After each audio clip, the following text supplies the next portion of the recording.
Top 5 phobias. They may be irrational, but they're very real fears. Snakes.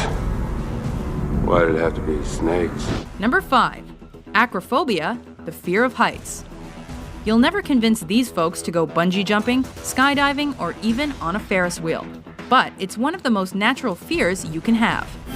Not a big fan of heights. Tests show that even babies have an innate fear of heights. Not everyone's anxiety towards heights reaches the level of a phobia. You'll know you're an acrophobe if you have panic attacks or go out of your way to avoid high places.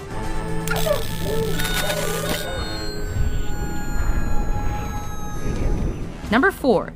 Pteromernanophobia, the fear of flying. Let me off, let me off, let me off, let me off, let me off, let me off, let me off, let me off, let me off, let me off, let me off, let me off. Sometimes combined with claustrophobia, acrophobia, social anxiety, and even fear of death, the fear of flying prevents some sufferers from traveling by air at all. Airline travel is very dangerous. But don't be silly, it's the safest travel in the world. You're gonna love this, trust me.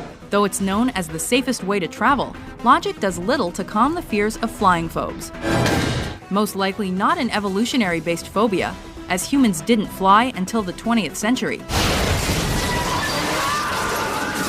Pteromernanophobia is sometimes blamed on the media for perpetuating negative situations. Number 3. Mysophobia, the fear of germs.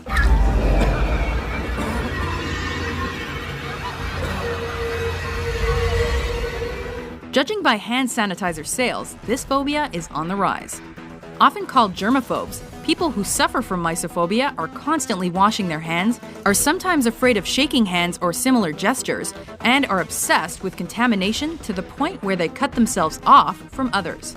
In fact, the fear may be related to obsessive-compulsive disorder and can lead to depression or isolation if not properly treated. I'm not asking you to take sides. She didn't take the dogs to be mean. She's not a mean person. I'm asking you your opinion. What is this? What? You didn't check your suit. There's a tear in it. Number 2. Agoraphobia and claustrophobia, the fear of open and closed spaces. Not only is agoraphobia a fear of open spaces, it's also a fear of crowded areas or anywhere one might have trouble escaping. I wish I could come, but I'm a borderline agoraphobic. Borderline. Is that what you're calling it? And it can get so bad, severe agoraphobes hold themselves up in their homes, as that's their only safe place. Claustrophobia, on the other hand, is triggered by various situations. Being buried alive is the worst-case scenario, but even elevators, trains, and windowless rooms are unbearable for sufferers.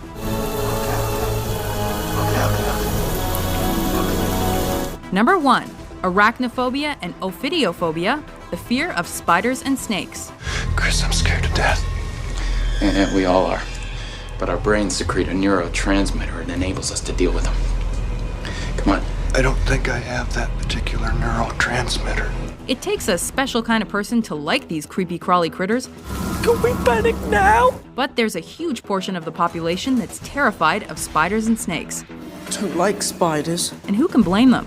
While more women than men claim to be arachnophobic, both irrational fears likely stem from evolution or personal experience. So what happens to people cursed with these fears? Even photographs can trigger anxiety attacks, screaming, fainting, and more.